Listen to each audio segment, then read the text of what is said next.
The unemployed who have passed death once again failed to gather in front of the Chief Minister's house again. On Tuesday, when they tried to gather in front of the Chief Minister's house demanding jobs, the police were forced to remove them due to the security reasons.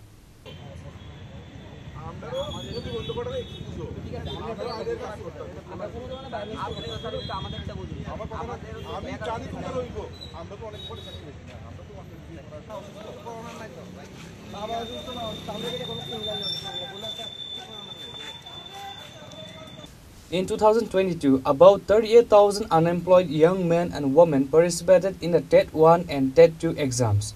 Only 361 of them passed. On this day, the unemployed who passed TET exam demand that 361 people should be appointed together to eliminate the shortage of teachers in the state.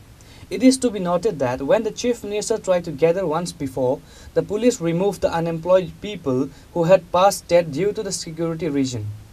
মন্ত্রী তথা শিক্ষামন্ত্রীর নিকট একটাই আবেদন, উনি কিছু বলুক না, উনি কিছু বলছেন না, আমরাও কিছু বুঝতে পারছি না, আমাদেরও তো কাজকর্ম আছে, আমরাও ফেলে আসছি।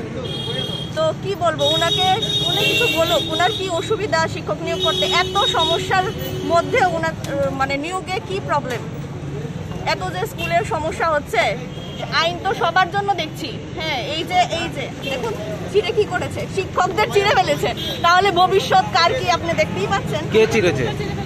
এই যে আমাদের আইন, এই যে আইনের এই অবস্থা, ঠিক আছে।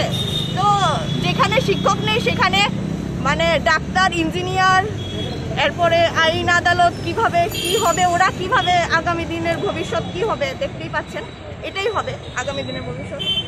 তো যতদিন না উনি কিছু বলবেন আমাদের খোলামেলা করে যে কি করা উচিত, আমাদের কি করা উচিত, আর উনি কি ভাবছেন আমাদের নিয়ে, ততদিন পর্যন্ত তো আর আমাদের কিছু বলার থাকে না। Reported by Pranav from Agartala, Chini Khorang.